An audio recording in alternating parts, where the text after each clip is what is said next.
Hey Plymouth Park UMC, it's Marcus Womack, your pastor. I wanted to give you a couple of updates, particularly about our Charge Conference that is happening February 5th after worship. That is not the coming Sunday here when you're getting this email, but 1 week from this weekend.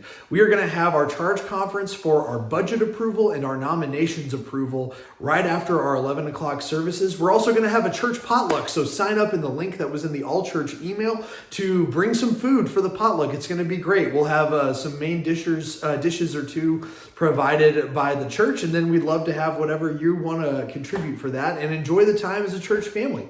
We had a couple town halls about our nominations process, so I wanted to make sure that you're still in the loop about all of that. I'm so grateful for everyone who gave time to come bring your questions and your conversation. With our nominations, we are proposing from Ministry Council and the nominations team to merge the work of our staff parish relations, our trustees, and our finance into one group, like our Ministry Council, that would do the work of all three committees. 3 hats for one group that would be 12 to 15 people total. And our proposal has been for those 3 groups as they are constituted and those who have been serving who wish to continue to do so, to begin sharing the work together and having one meeting where we're all together to do the work of SPR, of trustees, and of finance.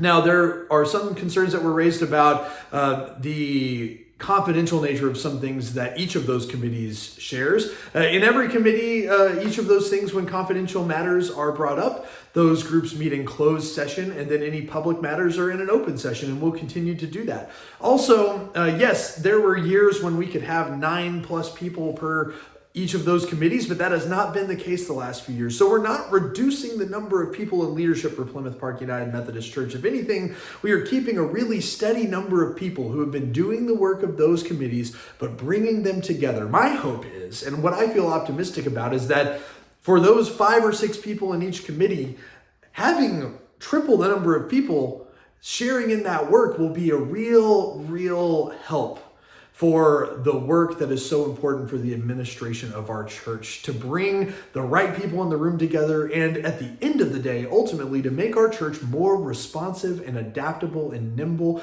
to the needs that face us in 2023, so that when we have a new ministry idea or we have a big need of the church, we don't have to go from one committee to another to Ministry Council to, over multiple months, make a decision. If we feel called by God, we can have a meeting with the right people all around to make a decision and move forward, and to hopefully more regularly communicate to the church what is happening, what's going on, and to make sure that the church is in the loop, bought in and excited for what is happening in ministry for our church. So that is really a lot of the recap of what we've been talking about for those nominations. And I hope that you'll join me in prayer and in joy for what might happen if we approve that on February 5th.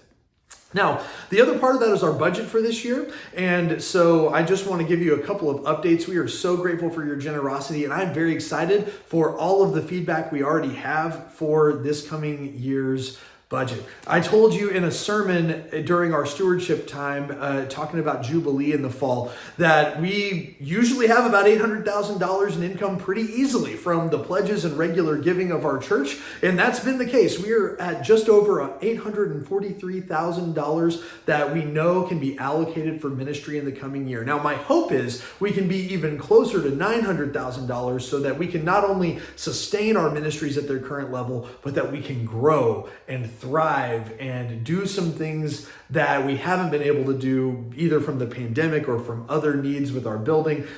So if you haven't filled out a commitment for estimate of giving for this year that we're in right now, it's not too late. You can reply to Carol Jones. You can talk to me. If you feel compelled to invest in the work of our church and the exciting things God is doing, we need your investment in that. Now, again, I'm very optimistic because our church is so generous that every year I've been here with you, even if the budget itself has shown challenges, your giving has continued to be so great. And there are so many folks who give above their pledge, or give even if they don't pledge, or folks who give in legacy. Maybe they've gone into glory, but they've remembered the church in their legacy and in their will. And we have been so blessed by that. So we're in a great position to expand our ministries and grow, but truly, friends, every investment that you can make, every participation in that will make our budget and make all of the ministries we hope and plan to do and feel called to do this year more possible. So thanks for praying about that invitation to go from 843,000 over 900,000 and to be part of what our nominations will look like and to consider the different structure that might help be a shot in the arm for our church to really not just survive the coming year, but to thrive in 2023. I look forward to worshiping with you this weekend as we continue to talk about Jubilee and that it's here and now. I believe that for you. I believe that for me. I believe that for our world, that our church is here to share the freeing love of God. And that isn't something we're waiting for some other day. But here and now, God's freeing love is meant to set us free, to help us be alive, to help us be transformed. Thank you for being part of that transforming work, being the hands and feet of Christ here and for the world. Peace.